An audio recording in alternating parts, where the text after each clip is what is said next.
कभी कभी ना एक प्रश्न उठता है दिमाग में कि मैं कौन हूँ। हमारा अस्तित्व क्या है, हमारी पहचान क्या है। तो आज मैं बताती हूँ। देखिए, मैं एक माँ हूँ, एक नारी हूँ, एक जन्म देने वाली हूँ, अपने बच्चों की रक्षक हूँ, अन्नपूर्णा हूँ। मतलब कि ये एक माँ की शक्ति है, माता का रूप है। उसकी रक्षा करना, जैसे धरती माता है, ये जितने भी पौधे हाँ देख रहे हैं, ये धरती माता के से उपजे हुए हैं, उनके बच्चे हैं। धरती माता इसका पोषण करती है और इन्हें सुंदर बनाती है ताकि एक सुंदर फल दे सके, फूल दे सके। तो मैं बात कर रही हूँ शीतला माता की। देखिए, शीतला माता का अभी ही हमने पूजन किया था, जो सप्तमी के दिन हम पूजते हैं। तो इसमें बिल्कुल ही ठंडी चीज़ें हमें देनी होती है। माँ इतनी सहन शक्ति वाली होती है कि आप बासी चीज़ें इसमें हमें चढ़ानी होती है। हाँ, एक बात का ध्यान रखिए कि आपको जो ठंडा जल चढ़ाना होता है वो एक दिन पहले भरा हुआ हो, और हल्दी का टीका लगाना होता है। खाना भी जो बनाया हुआ होता है, दलिया वगैरह, वो एक दिन पहले का बना होता है। तो माँ सब कुछ सहन करती है, कोई डिमांडिंग नहीं होती मदर। और वो हम इसी प्रण से एक माँ उसकी पूजा करती है कि मेरे बच्चों की रक्षा की जाए, उन पे कोई आँच ना आए। तो उस दिन किचन में काम करना नहीं था पहले। तो मैंने अपनी बेटी का रूम ठीक करने की सोची। तो सबसे पहले चद्दर को चेंज करना, डस्टिंग करना, ये सब किया। क्योंकि जहाँ बच्चे नहीं कर पाते, जो चीज़ें बच्चे नहीं देख पाते, वो एक माँ देखती है। तो उसमें क्लीनिनेस, ऑर्गेनाइज करना चीज़ें, या कुछ भी अच्छा चेंज लेके आना, ये सब माँ बहुत भली भांति देखती है और मैनेज भी कर लेती है। तो रूम को साफ़ करते करते मैं ये भी देख रही थी कि मेरी बेटी का स्टडी टेबल बिल्कुल बिखरा हुआ है। तो मुझे वो भी आज ऑर्गेनाइज़ करना था। तो मैंने पहले अपने रूम को, बेटी के रूम को, चद्दर वगैरह चेंज की। डस्टिंग करने के बाद बेडशीट लगाना, बेड सेट करना, वो सब किया। फिर मुझे पता था कि अगर मैंने ये बुक्स ऑर्गेनाइज़ नहीं की तो मेरी बेटी को चीज़ें समय पर नहीं मिलेंगी, बहुत सारा काम उसका पेंडिंग रह जाएगा और वो पढ़ाई ढंग से नहीं कर पाएगी। तो माँ का रूप देखे, माँ पहले ही विज़न रखती है कि कहाँ बच्चे को ज़रूरत पड़ेगी, किन चीज़ों की, क्या चीज़ें ठीक करनी होंगी ताकि हमारा बच्चा अच्छा रिज़ल्ट दे सके। तो माँ के तो रूप देखिए अनेक हैं। वो जन्म देने वाली है पेशे से, चाहे वो डॉक्टर हो, टीचर हो, या एक होम मेकर। तो 24 घंटे की हम एक मदर, तो होम मेकर तो हैं ही, और 24 घंटे की मदर भी हैं, केयर टेकर हैं, हर चीज़ में अवेलेबल हैं। तो माँ तो सारे रूप ले सकती है, एक फ्रेंड का, एक गाइड का, या फिर आप एक कोच का, या डॉक्टर का, मीन्स सब कुछ। अब रूम सेट करने के बाद बारी थी कि और क्या चीज़ें जो फैली हुई हैं, जो डिस्ट्रैक्ट करती हैं माइंड को बच्चों के, वो चीज़ें साफ़ की जाएं। और देखिए, जब हम चीज़ों को छांटना स्टार्ट करते हैं ना, क्या अच्छा है और क्या ख़राब है, तो उसमें हमारे पास बहुत सारी ऐसी चीज़ें निकल जाती हैं जो हमारे काम में नहीं आती। तो चाहे वो बुक्स हुई, चाहे वो ऐसे डिस्ट्रैक्शंस हुए, तो हमें उनको छांटना है। तो वो काम माँ बहुत अच्छी तरह कर सकती है कि किन चीज़ों को छोड़ दो, किन को अपना लो। तो मैंने यहाँ पे देखिए, नया साल स्टार्ट हुआ था बच्चों का पढ़ाई का। तो बेटी 10th क्लास में आ गई है, तो उसके स्कोर अच्छे रहें, अच्छी तरह वो पढ़ाई कर सके। तो मैंने बहुत सारी पुरानी बुक्स उसकी निकाल दी जो उसके यूज़ में अब नहीं आनी थी, और जो उसकी बुक्स हैं उनको भी मैंने अलग अलग सेपरेट बॉक्सेस में रख दिया। कहाँ टेक्स्ट बुक हैं, कहाँ नोटबुक्स रखनी है, कहाँ एक्स्ट्रा बुक्स होंगी, कहाँ क्वेश्चन बैंक होंगे। ये सारी चीज़ें मेरे को सेट करने में बहुत सारा ऐसा सामान मिला जो अब उसके काम का नहीं आने वाला था। और देखिए, क्लीनिनेस भी हो गई और स्टडी टेबल भी बहुत अच्छी तरह मैंने मैनेज किया।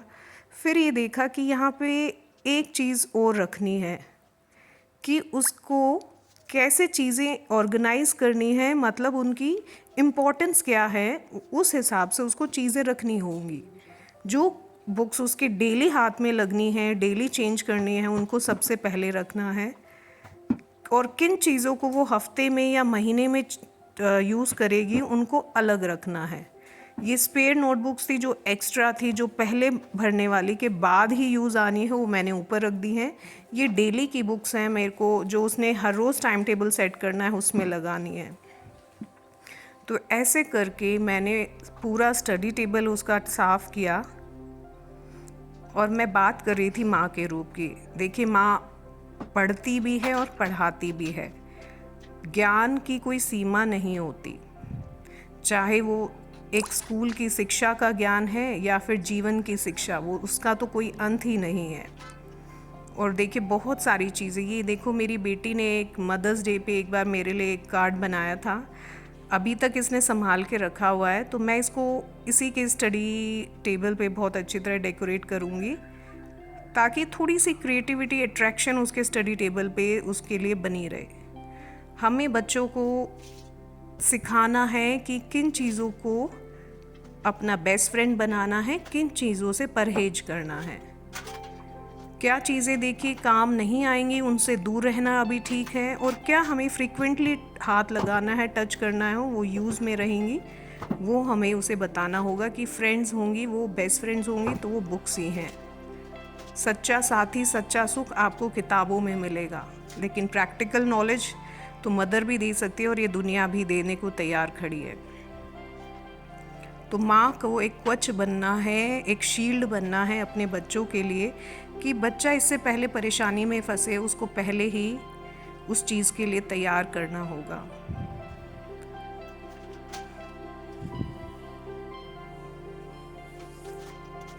अपने बच्चे के लिए देखिए ये कुछ प्रैक्टिकल फाइल्स थे, फाइल कवर्स जो पहले ही एडवांस में बनाए थे। कभी भी उसे कोई प्रोजेक्ट असाइनमेंट देना है तो इन्हें सीधा लिख के शीट्स पे इन्हें यूज़ करके इन्हें दे सकती है, अपने स्कूल में सबमिट करा सकती है। उसका स्पेयर टाइम में ये फाइल्स बनाई गई थी। तो हमें बहुत सारी चीज़ें जो काम की हैं वो रखनी है, और जो कुछ काम का नहीं है या पहले यूज़ हो चुका है उसको छोड़ दो।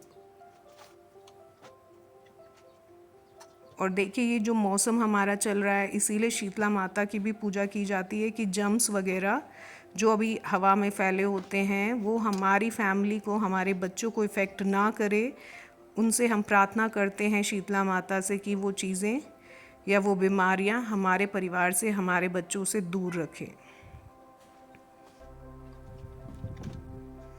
माँ हमेशा अपने बच्चों के लिए किसी के आगे भी हाथ जोड़ सकती है, प्रार्थना कर सकती है, लेकिन मैं ये नहीं कहती कि क्या हमेशा हाथ ही जोड़ के काम किया जाए। नहीं, हमें अपने बच्चों को अपनी तरह इंडिपेंडेंट बनाना है, हर काम उन्हें करना सिखाना है,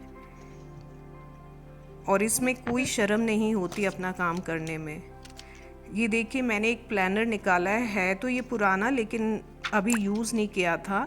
तो ये स्टूडेंट सक्सेस प्लानर है। मैं अपनी बेटी के लिए इसमें डेली के उसके छोटे छोटे टारगेट्स लिखवाऊंगी जो उसे डेली कंप्लीट करने हैं। ये पढ़ाई से रिलेटेड ही टारगेट्स होंगे ताकि पूरे साल में एनुअली वो उसने कितने टारगेट्स, अपने छोटे छोटे टारगेट्स अचीव किए, ताकि वो जो एग्ज़ाम्स वाला गोल है या उसकी लाइफ का गोल है उसके नज़दीक वो पहुंच पाए।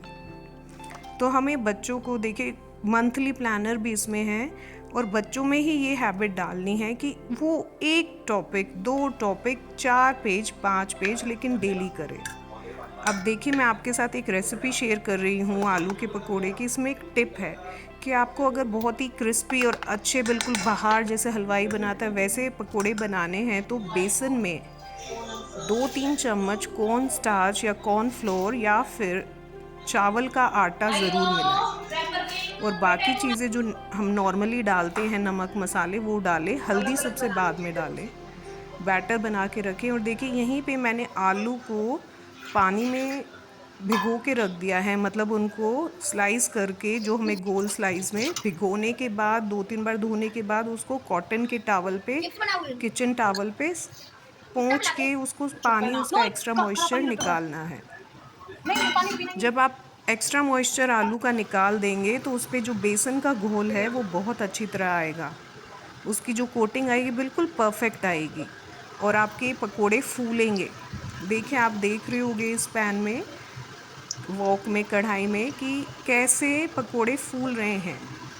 तो हमें देखिए, माँ चाहे उन्हें हेल्दी भी खिलाए और कई बार उनका मन रखने के लिए उनकी पसंद की चीज़ें भी माँ ही बनाती है। तो हमें तो बच्चों को एप्रिशिएट भी करना है, उन्हें रोकना भी है, डांटना भी है।